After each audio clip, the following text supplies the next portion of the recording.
चल रहे हैं श्री भक्तमल की कथा का पाठ करने। श्री भक्तमल कथा जिसमें श्री हरि विष्णु के 24 अवतारों का हम पाठ करना प्रारंभ की थी, जिसमें जो है आज जो है मैं 19वां अवतार ध्रुवदेव जी का अवतार का पाठ करूंगी। श्रीमन नारायण नारायण हरि हरि, श्रीमन नारायण नारायण हरि हरि। ध्रुव वर्देन श्री हरि के अवतार की कथा। स्वयंभुव मनु के पुत्र उत्तानपाद थे, जिनकी 2 रानियां थी, एक सुनुति और दूसरी सुरुचि थी।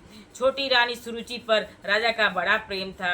उससे उत्तम नामक पुत्र हुआ और सुनुति से ध्रुव हुए।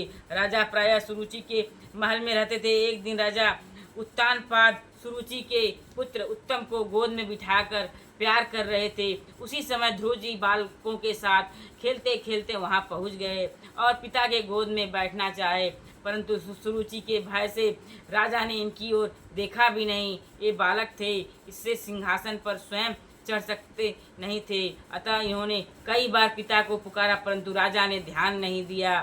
तब सुरुचि राजा के समीप ही बड़े अभिमान पूर्वक बोली, वत्स, तू राजा की गोद में सिंहासन पर बैठने की इच्छा करता है, तू उसके योग्य नहीं है। तू यह इच्छा न कर, क्योंकि तू हमारे गर्भ से नहीं उत्पन्न हुआ। तू राज सिंहासन का अधिकारी तभी होता जब हमारे उदर से तेरा जन्म होता।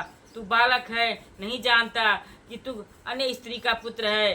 जा पहले तप के द्वारा भगवान को संतुष्ट कर उनसे वर मांग कि मेरा जन्म सुरुचि से हो, तब हमारा पुत्र होकर राजा के आसन का अधिकारी हो सकता है।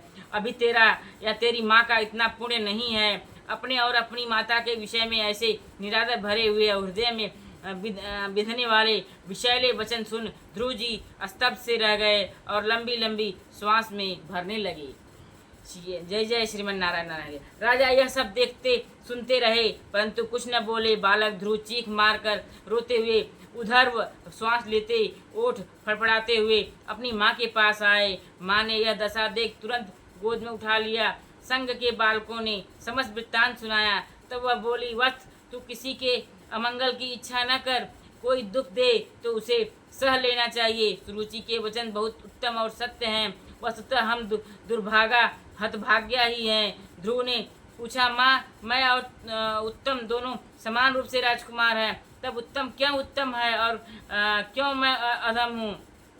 राज सिंहासन क्यों उत्तम के योग्य है, क्यों मेरे योग्य नहीं है? सुनीति ने उत्तर दिया, बेटा, सुरुचि और उसके पुत्र उत्तम ने पूर्व जन्म में बड़ा भारी पुण्य किया है, इसी से वे राजा के विशेष प्रेम भाजन हैं, राज सिंहासनासीन होने के अधिकारी हैं। पुण्य से ही राज सिंहासन मिलता है। यदि तुम्हें भी राज सिंहासन पर बैठने की इच्छा है तो माता ने जो यथार्थ बात कही है उसी का द्वेष भाव छोड़कर पालन कर और श्री अधोक्षज भगवान के चरण कमलों की आराधना कर। देख, उन श्री हरि के चरण कमलों की आराधना करने से ही श्री ब्रह्मा जी को भी वह सर्वोत्तम पद प्राप्त हुआ है, जिसकी मुनिजन भी वंदना करते हैं। माता के ऐसे मोहत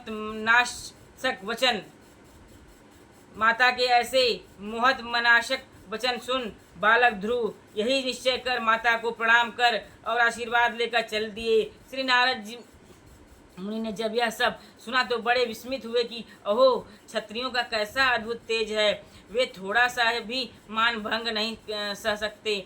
5 वर्ष का बालक, इसको भी सौतेली माँ का कटु वचन नहीं बोलता है। प्रथम तो श्री नारद जी ने इन्हें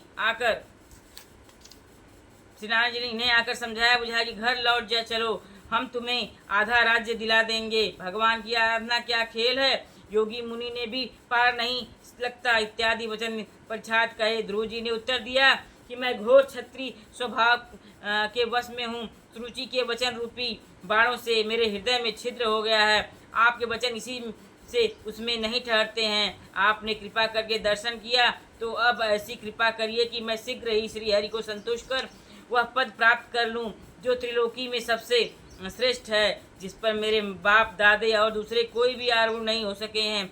देवर्षि ने कृपा करके 12 अक्षर मंत्र ओम नमो भगवतो वासुदेवाय का उपदेश दिया और मधुवन में जाकर आराधना करने का आदेश दिया।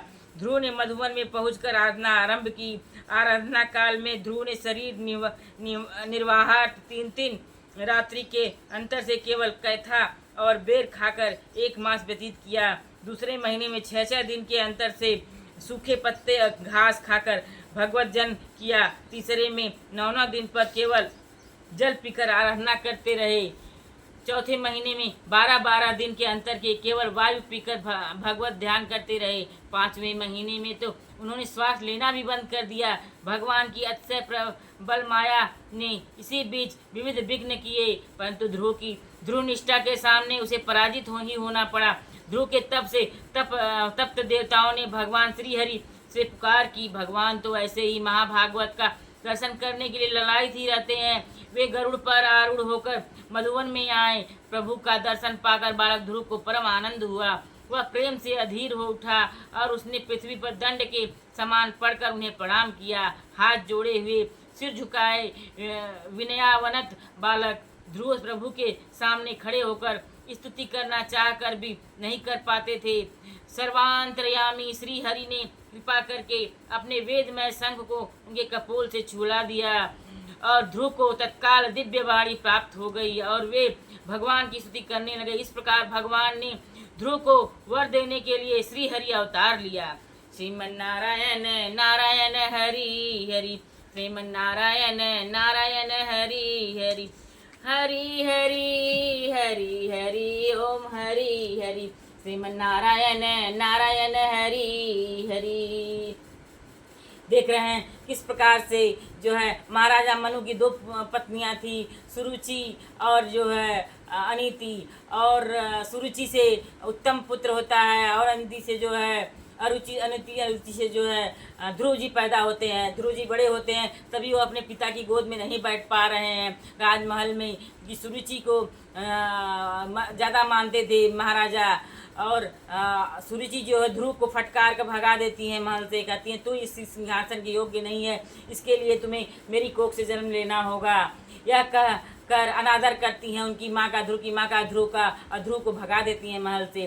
ध्रुव जी जो है उदास होकर और भावुक होकर रोते हुए बिलखते हुए अपनी माँ के पास जाते हैं। माँ समझाती हैं कि सुरुचि सही कह रही है, उसके लिए तुम्हें तप करना पड़ेगा। सुरुचि का कोई पुण्य फल है, इसलिए वह उसका बेटा उत्तराधिकारी है। तुम्हें भी भगवान श्री हरि विष्णु श्री भागवत जी को प्रसन्न करना होगा, तप करना होगा, तब तुम्हें यह पद प्राप्त होगा। तुरंत अपनी माता से ध्रुव जो है आज्ञा लेकर वन में तप करने के लिए जाते हैं। नारद जी बहुत समझाते हैं कि तप करना बच्चों का खेल नहीं है। ध्रुव हठी थे और वह नहीं माने, हट में वह तप करते रहे। अन्न जल सब त्याग कर, पत्ते खाकर फिर आखिरी में जल भी त्याग दिए। श्री हरि विष्णु को सभी देव मनाया। श्री हरि विष्णु जी हरि अवतार लेकर ध्रुव के पास जाते हैं और ध्रुव को आशीर्वाद देते हैं कि अपने पूर्वजों से श्रेष्ठ रहोगे। ध्रुव तारा वही ध्रुव तारा बन के हमेशा चमकते हैं। जग को जो है ध्रुव तारे के रूप में सबको दर्शन देते हैं ध्रुव भगवान। श्रीमन नारायण नारायण हरि हरि, श्रीमन नारायण नारायण हरि हरि। आपकी महिमा अपार है, आपकी लीला अपार है, जगत पालन हरि। श्री हरि विष्णु भगवान की जय हो। ओम भगवते वासुदेवाय नमः, ओम भगवते वासुदेवाय नमः, ओम भगवते वासुदेवाय नमः। ओम कृष्णाय वासुदेवाय हरे परमात्मने पड़ता क्लेश नाशाय गोविंदाय नमो नमः। ओम कृष्णाय वासुदेवाय हरे परमात्मने पड़ता क्लेश नाशाय गोविंदाय नमो नमः। ओम कृष्णाय वासुदेवाय हरे परमात्मने पड़ता क्लेश नाशाय गोविंदाय नमो नमः। श्री कृष्ण गोविंद हरे मुरारी, हे नाथ नारायण वासुदेवा। श्री कृष्ण गोविंद हरे मुरारी, हे नाथ नारायण वासुदेवा। श्री कृष्ण गोविंद हरे मुरारी, हे नाथ नारायण वासुदेवा। श्रीमन नारायण नारायण हरि हरि, श्रीमन नारायण नारायण हरि हरि, हरि हरि हरि हरि ओम हरि हरि। ओम भगवते वासुदेवाय नमः, ओम भगवते वासुदेवाय नमः, ओम भगवते वासुदेवाय नमः, ओम भगवते वासुदेवाय नमः, ओम भगवते वासुदेवाय नमः, ओम भगवते वासुदेवाय नमः, ओम भगवते वासुदेवाय नमः, ओम भगवते वासुदेवाय नमः। ध्रुव जैसा एक छोटा सा बालक भी तप से जो है पुण्य फल को प्राप्त करता है।